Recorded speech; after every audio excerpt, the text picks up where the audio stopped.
Hi guys, நீங்கள் பார்த்துட்டு இருக்குது மதுரை விளக்கு துண்டில் இருக்க ஈகேஎம்எத்தில் சாரி கலெக்ஷன் தான் பார்த்துட்ருக்கீங்க. ரொம்பவே அழகான சாரி கலெக்ஷனாக வந்திருக்குங்க. எப்பயும் சொல்கிறேன், ஃப்ரெஷ் பீஸ் தான். குட்டீஸ்லேருந்து பெரியவங்க முடிய வாங்குற மாதிரி இருக்கும். அந்த பட்ஜெட் ஃப்ரெண்ட்லிஸ் எல்லாம் ஒரு தடவை விசிட் பண்ணி பார்த்துட்டு நீங்களே சொல்லுவீங்க.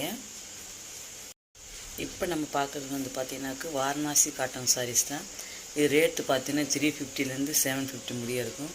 இது வந்து பார்த்திங்கன்னா பட்டு சாரிக்கு ஈக்குவலாக தான் இந்த சாரியெல்லாம் வியர் பண்ணுறாங்க. கொஞ்சம் ட்ரெண்டிங்காக மாற்றி பட்டு சாரி நான் ஃபஸ்ட்டு சொன்ன மாடலு. இப்போ வாரணாசி, பனாரசி இந்த மாதிரி தான் இருக்குது. இந்த சாரீஸ்லாம் பார்த்திங்கன்னா நார்த் சைடு தான் மேக்ஸிமம் இருக்கும். இப்போ பார்த்திங்கன்னா நம்ம பக்கம் நிறையா வந்துருச்சு. நம்ம பக்கம் பட்டு சாரி மட்டும் சொல்லுவோம். அப்பா அங்கே சொல்லுவாங்க, நம்ம ஊரில் பட்டு சாரி இருக்குல்ல, அது மாதிரி பனாரசி சாரி சொல்லுவாங்க எங்கிட்டேருந்து. அதே தான் பனாரசி, வாரணாசி சொல்லிட்டு இங்கே இருக்குது. நம்ம வந்து எப்படி மேரேஜ் பட்டு சாரி கட்டி போகிறோமோ அந்த சப்ஸ்டியூட்டுக்காண்டி இந்த சாரி நீங்கள் கட்டிட்டு போகல. இதுக்கு வந்து நீங்கள் copper colour, golden colour, silver colour எதனால ரிச்சாக தர்ற மாதிரி ப்ளவுஸ் போட்டுட்டிங்கன்னா